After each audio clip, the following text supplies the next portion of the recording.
Welcome back, Cloud Cadets. In this video, we're going to create a different repository and we're going to set it up with Visual Studio Code. So let's go up here.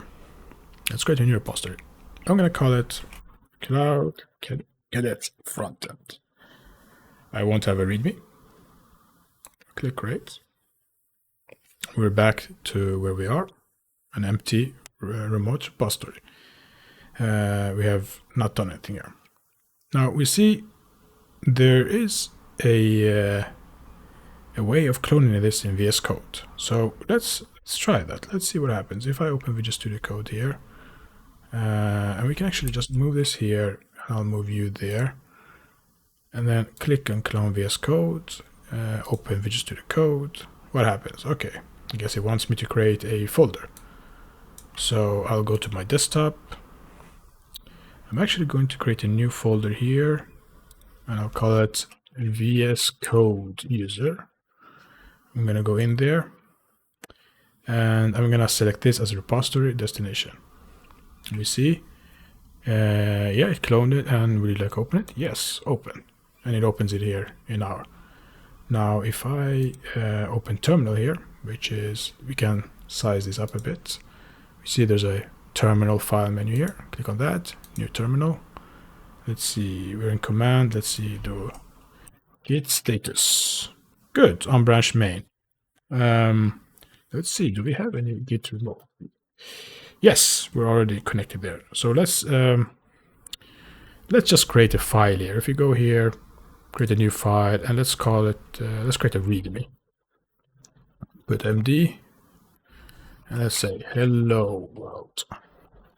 Now, I can add this through the Git. We'll see, and there might be people who are more accustomed to some graphical user interface. But I'm gonna go. We can go here.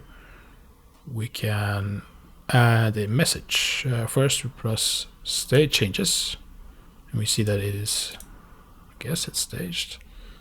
And then let's give it an add, and then we commit. And there we can see the graph. We have a git commit. Now let's do a git push and see if it's, upstream is set by default. It is. Nice. We go here, we refresh, and we got that. Great.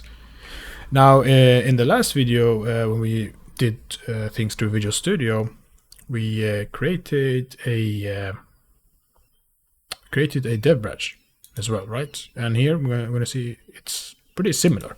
You probably can use this GUI to create the branch. Let's see, branch, create branch, and let's say from, and I'll select main, the local one, not origin, and I'll call it dev.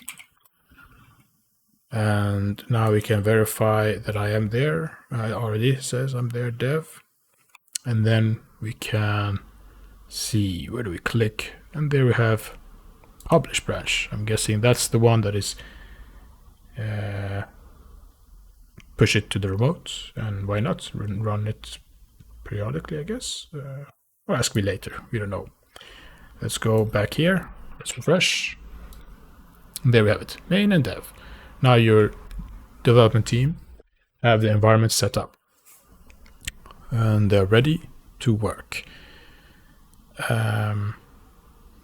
Let's see, we have that in place. Let's size this up, and now we see our branches. Correct, everything works great. Now that we have both repos, a backend and a frontend. Oh, I just realized we didn't even create a project for the frontend, but that isn't so difficult. I think for Visual Studio Code, we can, right, if I click here, if you have installed, you do it as a new project. Oh, let's leave it here, and we'll do this again, the front end with Visual Studio, and then we move on to working with pull requests. So until next uplink,